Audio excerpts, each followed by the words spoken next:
Hello students, આપણે microwave spectroscopy શરૂ કર્યું હતું અને એમાંનો એક ટોપિક આપણે ઓરિજિન ઓફ માઇક્રોવેવ સ્પેક્ટ્રોસ્કોપી જોયું, એટલે કે જેનો તે આપણે સિદ્ધાંત કહી શકીએ એક સવાલ આપણે કવર કરેલો છે.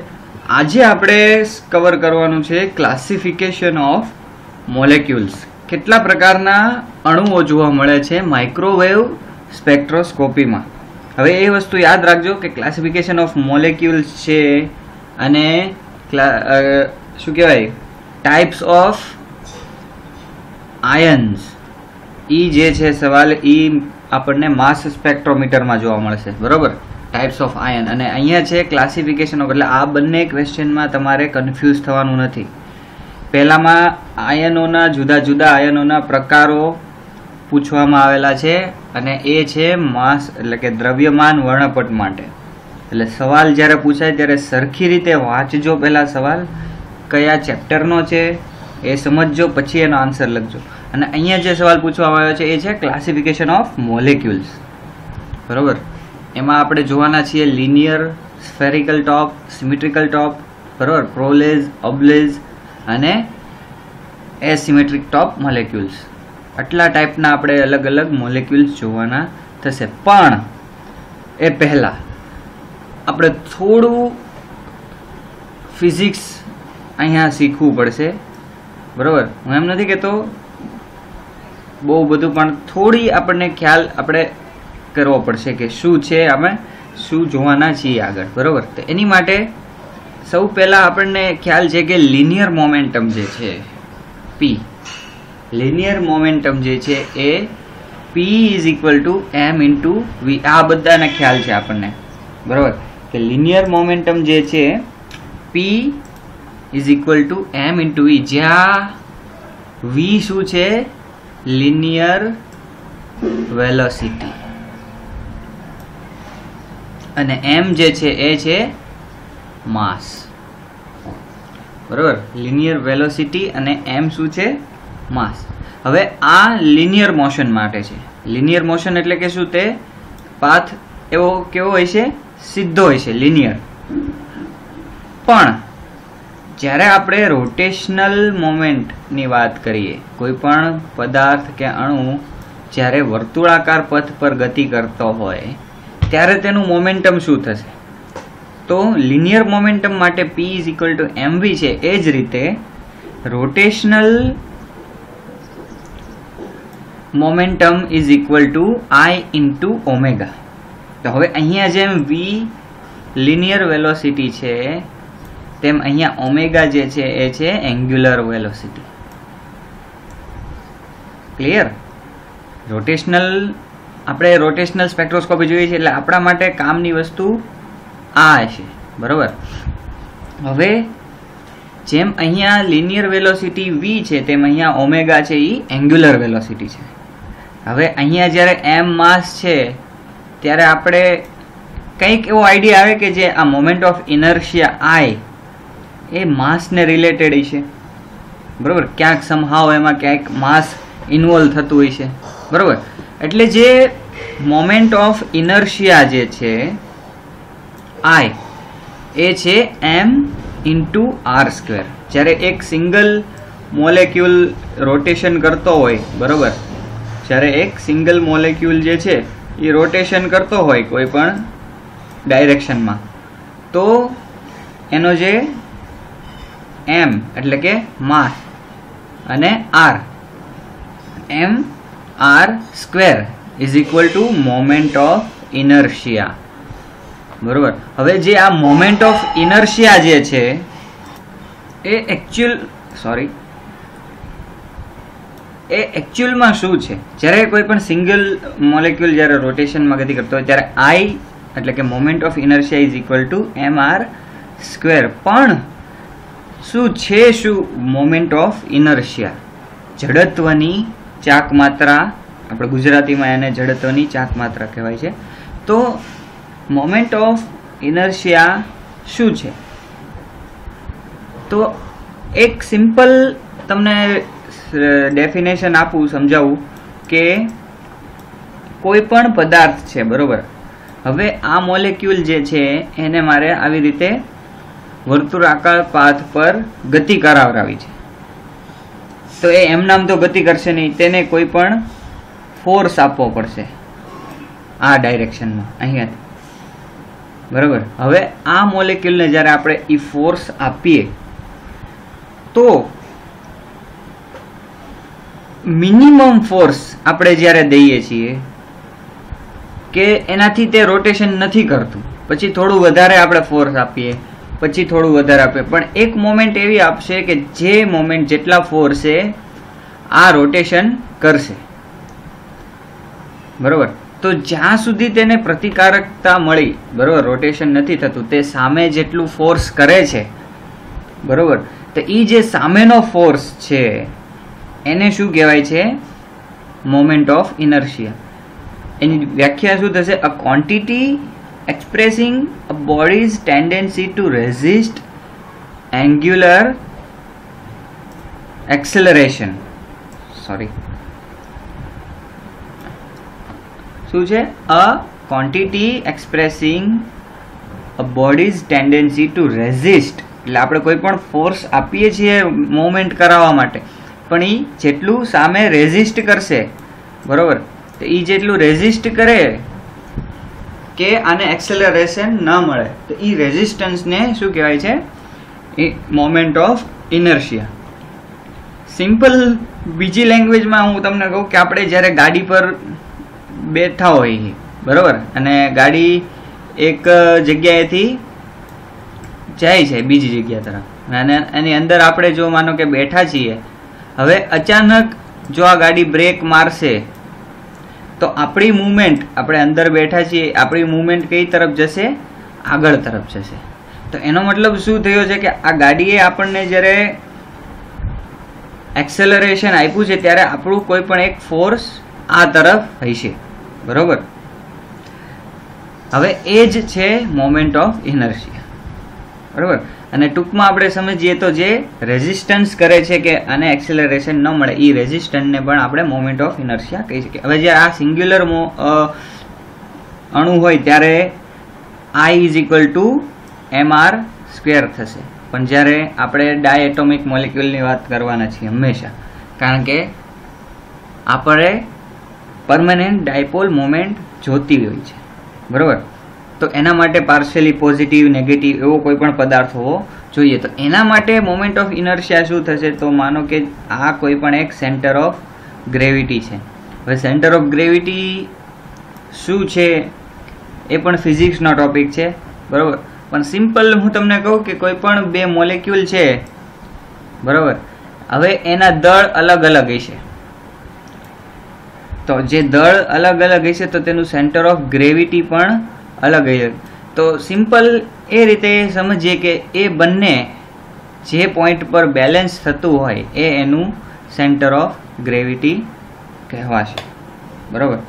તો હવે માનો કે એકનું દળ m1 છે અને એકનું છે m2, અને એકનું અંતર સેન્ટર ઓફ ગ્રેવિટીથી r1 છે તો બીજાનું r2 હોય, તો moment of inertia is equal two m1 r1 square plus m2 r2 square થશે. તો આટલું આપણે મોમેન્ટ ઓફ ઇનર્શિયા વિશે સમજ્યા કે કોઈ પણ આ ડાયએટોમિક મોલેક્યુલ છે એને રોટેશન આપવું હોય તો તે રોટેશન થશે માત્ર સેન્ટર ઓફ ગ્રેવિટી પર, બરોબર.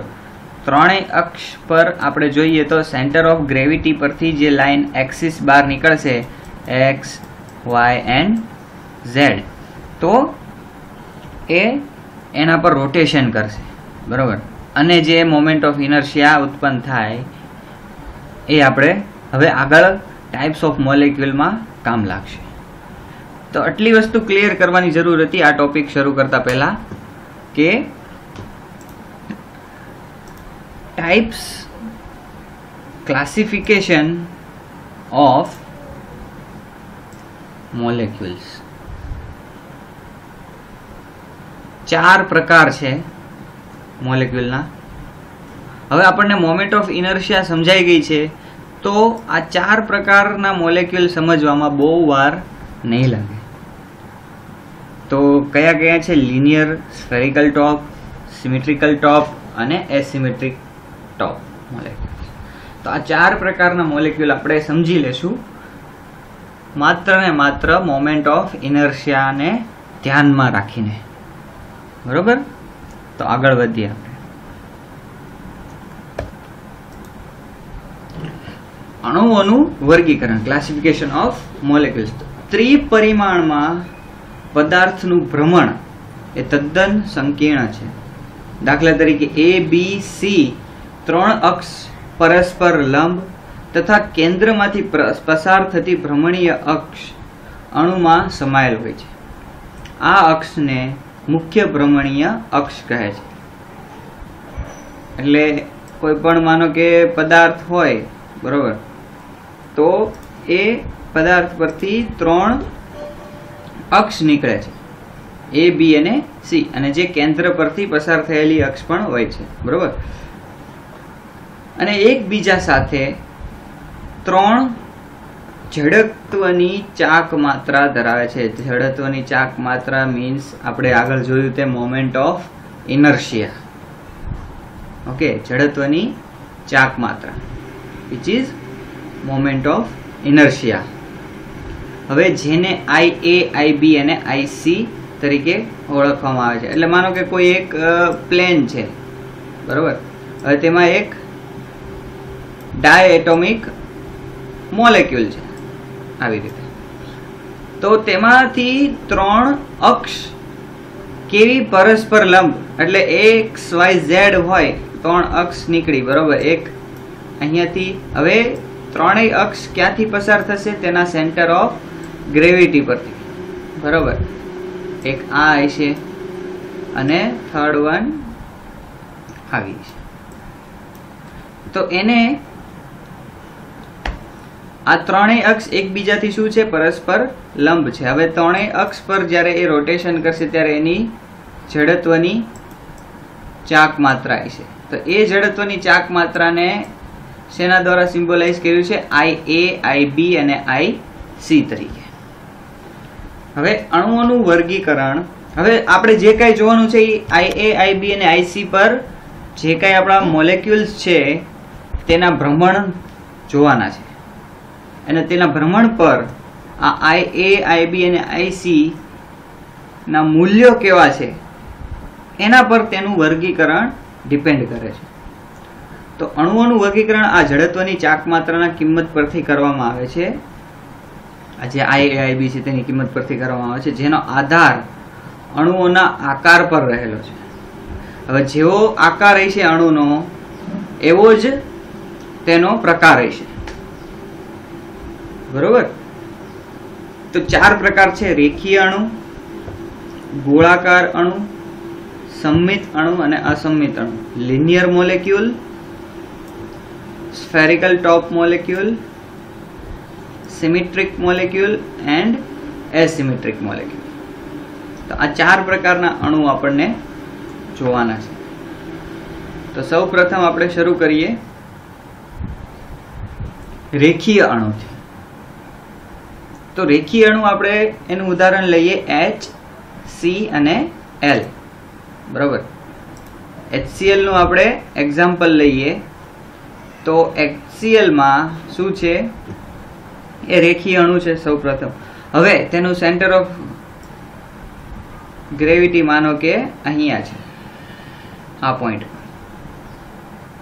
હવે આ પોઈન્ટ પરથી 3 એક્સિસ પસાર થશે. હવે આપણે શું કરવાનું છે? એ 3 એક્સિસ પર રોટેશન અપાવવાનું છે મોલેક્યુલ. આ 3 એક્સિસ પર શું કરવાનું છે? રોટેશન અપાવવાનું છે. તો માનો કે શરૂ કરીએ આપણે એક્સિસ નંબર 1IA, કે જેની ત્યાં જડત્વની ચાક માત્રા છે IA. તો હવે આ અણુ જ્યારે આ એક્સિસ પર રોટેશન કરશે, બરોબર, ત્યારે શું થશે? આ એક્સિસ પર આ રીતે રોટેટ કરે તો Cl જે છે એની પોઝિશન ચેન્જ થશે નહીં. H છે એની જગ્યા ચેન્જ થશે નહીં. માત્ર ને માત્ર તે પોતાની જગ્યાએ જ રોટેશન કરશે, પોતાની જગ્યાએ તે રોટેશન કરશે. તો એવી સ્થિતિમાં જ્યારે પોતાની જગ્યા બદલાતી નથી, એવી સ્થિતિમાં મોમેન્ટ ઓફ ઇનર્શિયા કેવું હોય છે? સાવ નેગ્લિજિબલ. સાવ ઝીરો તો નહીં હોય, પણ એમ કહી શકીએ કે નેગ્લિજિબલ છે, તેને ઝીરો ગણી શકાય એટલું હોય છે તેનું મોમેન્ટ ઓફ ઇનર્શિયા. કે એ સમયે એચ જે છે પોતાની જગ્યાએ જ રહેશે, સીએલ છે તે પોતાની જગ્યાએ રહેશે, પણ ત્યાં જ પોતાની ધરી પર એ ભ્રમણ કરતા હોય છે. અહીંયા એચ પોતાની ધરી પર ભ્રમણ કરતો હોય છે અને સીએલ પણ પોતાની ધરી પર ભ્રમણ કરતું હોય છે જ્યારે આપણે આ એક્સિસ પર રોટેશન આપીએ. હવે તેનાથી બીજી એક્સિસની વાત કરીએ કે જે તેનાથી 90 ડિગ્રીના અંશે છે, આઈ બી. તો જ્યારે એમાં રોટેશન આપણે આપશું કે જે પ્લેન પર છે, ત્યારે એની જગ્યામાં ચેન્જ આવશે. બરોબર, એચ આ તરફ જશે, સીએલ આ તરફ જશે. તો આઈ બી ની વાત થતી હોય ત્યારે એ પ્લેનમાં જે છે તેમાં પોતાની જગ્યાએ બદલશે, એટલે કંઈક એની મોમેન્ટ ઓફ ઇનર્શિયાનું મૂલ્ય રહેવાનું છે. એ જ રીતે જ્યારે આઈસી ની વાત કરીએ કે તે આ પ્લેન જે છે એનેથી લંબ છે, એને ઉપર અને એની પ્લેનની નીચે તરફ છે, તો ત્યારે શું થશે? ત્યારે પણ જે રોટેશન થશે ઉપર નીચે તરફ, તો એમાં પણ જગ્યા બદલાશે અને તેની પણ કંઈક મૂલ્ય હશે. તો આપણે કહી શકીએ કે આઈ બી અને આઈસી એ બંને સમાન હશે. જડત્વની ચાક માત્રા જે છે moment of inertia A I B અને આઈસી માં સમાન હશે, પણ જ્યારે આઈ એ ની વાત કરીએ તો ત્યારે એનું મૂલ્ય કેવું હોય છે? આઈ એ માટે 0. તો હવે આપણે આગળ વાંચીએ એટલે સમજાઈ જશે કે આ પ્રકારના અણુ સીધી રેખા ધરાવે છે, માનો કે HCl, HCN, CO2 વગેરે. બરાબર. હવે રેખીય અણુના ભ્રમણની 3 અક્ષો આકૃતિમાં દર્શાવી છે. જ્યારે IB = IC થતું હોય અને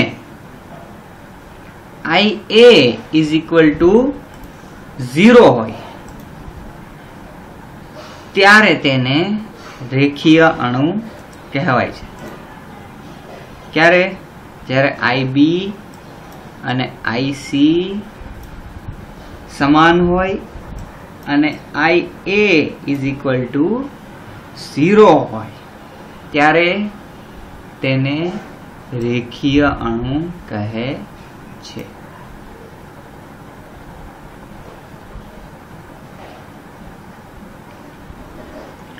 તો આ રીતે પહેલો પ્રકાર જે છે એ રેખીય અણુનો છે, જેના માટે IA નું મૂલ્ય 0 છે, IB અને IC સમાન થશે. તો આ વસ્તુ યાદ રહી ગઈ જડત્વની ચાક માત્રા પરથી. ઓકે, તો હવે નેક્સ્ટ પ્રકાર તરફ જઈએ, જે છે ગોળાકાર અણુ, સ્ફેરિકલ મોલેક્યુલ. કે કોઈ પણ એવો અણુ કે જેનો આકાર સમચતુષ્ફલકીય હોય. માનો કે કોઈ પણ એવો અણુ છે કે જેનો આકાર કેવો છે? સમચતુષ્ફલકીય છે. તો ત્યારે શું થશે? બરોબર, એ આપણે જોઈએ. તો માનો કે આ ટાઈપે CH4 એટલે કે મિથેન છે. બરોબર, મિથેન અણુની વાત કરીએ આપણે તો તેની ત્રણેય એક્સિસ છે, IA, IB, IC. એ ત્રણેય એક્સિસ પર એક હાઇડ્રોજન હશે, પ્લસ એક હાઇડ્રોજન કેવો હોય છે? તે ત્રણેય એક્સિસની વચ્ચેથી પસાર થાય બહારની તરફ. આ પ્લેનની બહાર તરફ છે, અંદર તરફ છે, એમ માની શકીએ. હવે આ રીતે જ્યારે સ્ટ્રક્ચર હોય કોઈ પણ મોલેક્યુલનું, ત્યારે શું થશે? તો IA ની વાત કરીએ આપણે ત્યારે આપણે જો તમે આકૃતિમાં, તો એક હાઇડ્રોજન છે અને કાર્બન છે તે સ્થિર રહેશે, પોતાની જગ્યાએ જ રહેશે. એક હાઇડ્રોજન અને એક કાર્બન. જ્યારે આ એક્સિસ પર આપણે રોટેશન આપીએ આમ, ત્યારે શું થશે? આ રોટેશન માનો કે આ તરફ આપણે આપતા હોય ત્યારે શું થશે, આ બંને પોતાની જગ્યા પર રહેશે અને બાકીના જે 3 છે એનું મૂવમેન્ટ થશે. બરોબર, આ રીતે આ એક્સિસની વાત કરીએ. હવે જ્યારે બી એક્સિસની વાત કરીએ એમાં શું થશે, માનો કે આમાં આપણે રોટેશન આપીએ ત્યારે શું થશે, તો આ હાઇડ્રોજન અને આ કાર્બન પોતાની જગ્યાએ જ રહેશે જ્યારે આપણે તેને આ રીતે રોટેશન દઈએ છીએ. પણ આ હાઇડ્રોજન અને આ હાઇડ્રોજન શું થશે, પોતાની જગ્યાથી દૂર જશે, રોટેશન લેશે. એટલે આમાં પણ ફરીવાર હાઇડ્રોજન અને કાર્બન પોતાની જગ્યાએ છે, પણ જે બાકીના 3 હાઇડ્રોજન છે તે પોતાનું સ્થાન ફેરવશે. તો આઈ એ જેવું જ જડત્વ અને ચાક માત્રા તો એવું જ આઈ બી નું થશે, તે આપણે માની શકીએ. કારણ કે આઈ એમાં પણ એક હાઇડ્રોજન એક કાર્બન સ્થિર રહેતા હતા અને બાકીના 3 હાઇડ્રોજન મૂવમેન્ટ કરે. એ જ રીતે આઈ બી માં પણ કાર્બન અને હાઇડ્રોજન સ્થિર રહેશે અને બાકીના 3 હાઇડ્રોજન મૂવમેન્ટ લેશે. બરોબર. જ્યારે હવે આઈ સી ની વાત કરીએ એમાં શું થશે, માનો કે આમાં આપણે રોટેશન આપીએ આઈ સી એક્સિસ પર ત્યારે શું થશે, તો એમાં પણ એક હાઇડ્રોજન અને એક કાર્બન પોતાની જગ્યાએ સ્થિર રહેશે, પણ બાકીના 3 હાઇડ્રોજન જે છે એ રોટેશનમાં ભાગ લેશે. તો ઓવરઓલ આપણે કહી શકીએ કે I A is equal to I B is equal to I C. જે અણુમાં 3 જડત્વની ચાક માત્રા એક સરખી હોય તો તેને ગોળાકાર અણુ કહેવાય છે, સ્ફેરિકલ મોલેક્યુલ કહેવાય છે. જ્યારે I A is equal to I B is equal to I C થતું. બરોબર. આ પ્રકારના અણુ સમચતુષ્ફલકીય આકાર ધરાવે છે. સમચતુષ્ફલકીયનો આકાર કેવો હોય કે એક અણુ હોય, બરોબર, પછી એક ઉપર તરફ હશે, પછી એક આવી રીતે બહાર તરફ આવતું હોય છે અને એક હશે તે અંદર તરફ જતું હોય છે. આપણને ખ્યાલ છે, આ એનું સ્ટ્રક્ચર બને છે. બરોબર. અને તેને કોઈ પણ દિશા તરફથી જોઈએ તે સરખું હોય છે, મળતું હોય. તો સમચતુષ્ફલકીય આકાર ધરાવે છે. દાખલા તરીકે CH4, CCl4 વગેરે દ્વિધ્રુવીય ચાક માત્રા ધરાવતા. તેથી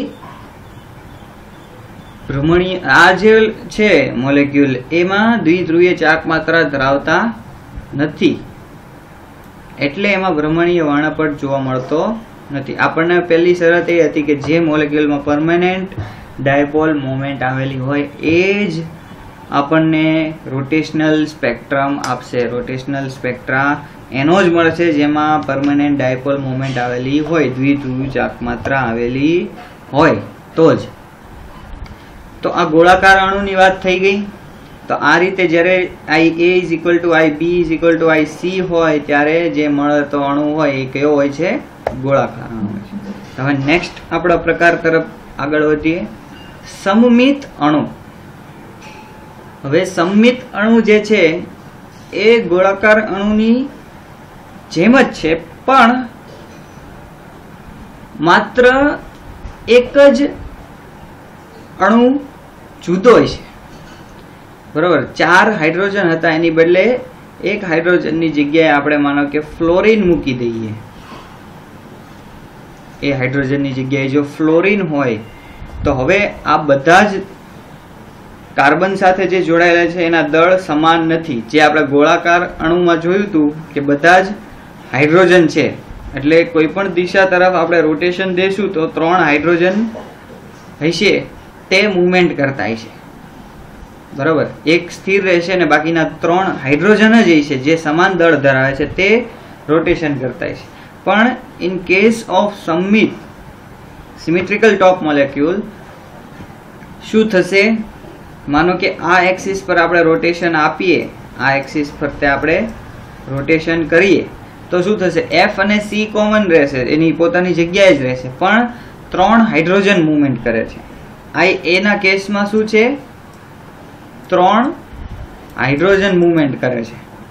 હવે જ્યારે આઈ બી માં આપણે રોટેશન દઈએ ત્યારે શું થાય છે કે હાઇડ્રોજન અને કાર્બન સેમ રહેશે, પણ એક ફ્લોરિન છે, એક હાઇડ્રોજન છે અને એક હાઇડ્રોજન, એટલે 2 હાઇડ્રોજન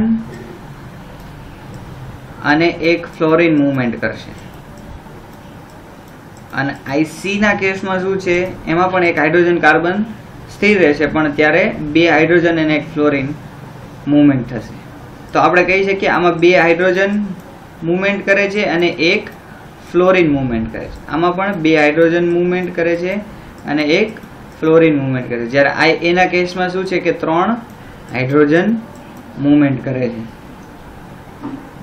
તો આમ છે તો આપણે કહી શકીએ કે આઈ એ જે છે એનું મૂલ્ય 0 નથી, બરાબર. આઈ A is not equal to 0. કંઈક તો એની વેલ્યુ હોય છે, કારણ કે એમાં 3 હાઇડ્રોજન જે દળ ધરાવે છે તે મૂવમેન્ટ કરે છે, એટલે એની મોમેન્ટ ઓફ ઇનર્શિયા કંઈક તો હશે જ, બરોબર. 0 નહીં હોય. આપણે શેમાં જોયું હતું? રેખીય અણુમાં જોયું હતું કે I A is equal to 0 છે, બરોબર. આઈ એ ઇઝ ઇક્વલ ટુ શું છે? 0 છે. પણ આઈ બી ને આઈ સી સરખા હતા. હવે આપણે સંમિત અણુમાં પણ એવું જ થશે કે આઈ બી અને આઈ સી સેમ છે, 2H1F 2H1F, એટલે કે I B is equal to I C થાય છે, પણ એના કેસમાં I A is not equal to 0 છે. રેખીય અણુ અને સંમિત અણુમાં શું ફેર છે? રેખીય અણુમાં આઈ એ શું થતું હતું? 0 થતું. પણ જ્યારે સંમિત અણુની વાત કરીએ ત્યારે આઈ A is not equal to 0, કારણ કે તે જે અક્ષ ઉપર આપણા જે કાર્બન અને ફ્લોરિન એ ઉપરાંત પણ હાઇડ્રોજન છે જે ભ્રમણ કરશે. તો એ જે ભ્રમણ કરશે એના લીધે એની કંઈક તો વેલ્યુ આપણને મળવાની છે. એટલે I A is not equal to 0, but I B and I C is same. I B અને આઈ સી ની વેલ્યુ સરખી થશે. તો આવો કેસ હોય ત્યારે એને શું કહેવાય? આવો અણુ હોય એને શું કહેવાય? સંમિત અણુ. હવે આ સંમિત અણુના પાછા બીજા 2 પ્રકાર છે, બરોબર. હવે આપણે જોયું અહીંયા કે I B is equal to I C is not equal to I A, એટલે આઈ એ ની કંઈક વેલ્યુ જે હશે એ આઈ સી અને આઈ બી કરતા જુદી હશે. તો વેલ્યુ જે જુદી છે એ વધારે પણ હોઈ શકે આઈ બી આઈ સી કરતા, અને ઓછી પણ હોઈ શકે.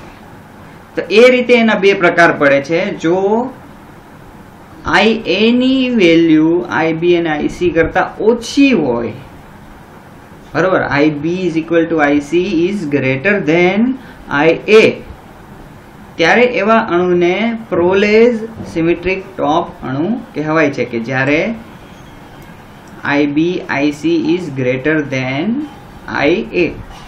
But in case of IB is equal to IC is less than IA, તો એને ઓબ્લેઝ સિમેટ્રિક ટોપ મોલેક્યુલ કહેવાય છે. તો આ એના બીજા 2 પ્રકાર, પેટા પ્રકાર થયા. ઓકે, ચાલો નેક્સ્ટ મોલેક્યુલ તરફ આપણે આગળ વધીએ. અસમમિત અણુ,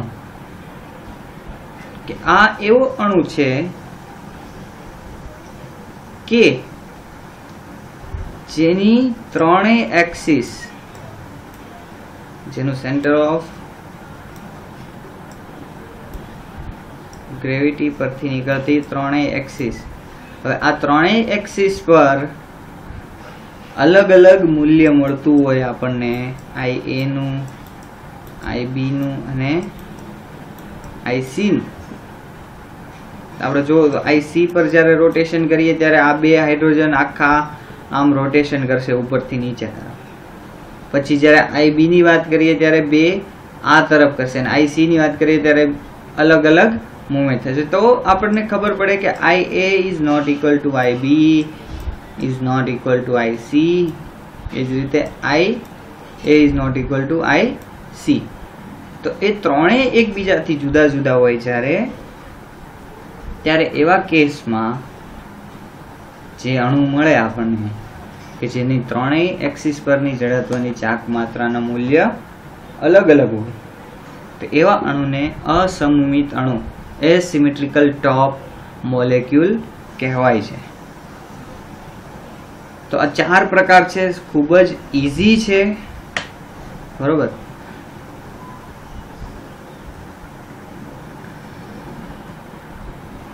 જે આપણને સમજાઈ ગયા છે માત્ર જડત્વની ચાક માત્રાના મૂલ્યના આધારે.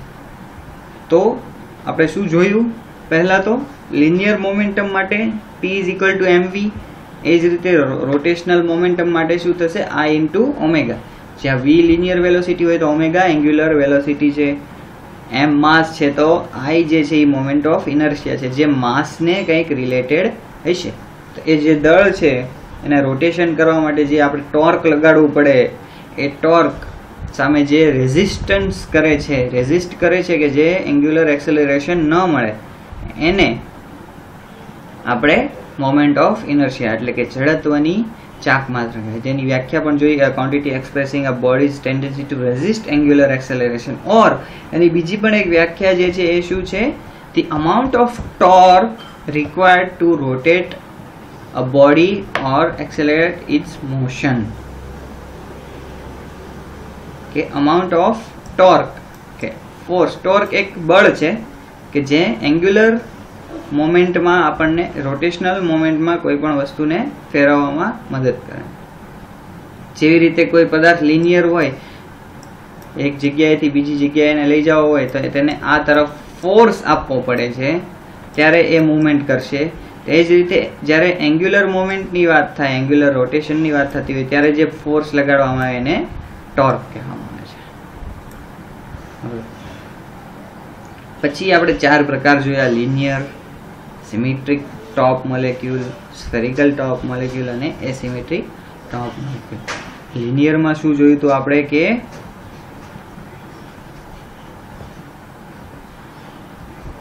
લિનિયરમાં IA ઇઝ ઇક્વલ ટુ શું થતું હતું? 0 થતું હતું, અને IB અને IC સેમ થતા હતા. જ્યારે રેખીય એટલે હવે ગોળાકારમાં શું થતું હતું? ત્રણેયના મૂલ્યો સરખા રહેતા. પછી સમમિત અણુમાં શું હતું? IA is not equal to 0 અને IB is equal to IC, અને તેના પણ 2 પેટા પ્રકાર હતા, બરોબર. IA લેસ ધેન અને ગ્રેટર ધેન માટે. પછી ચોથો અને છેલ્લો પ્રકાર અસમિત અણુ કે જેમાં IA is not equal to IB is not equal to IC. ત્રણેયની જડત્વની ચાક માત્રા અલગ અલગ હતી, જુદી જુદી હતી.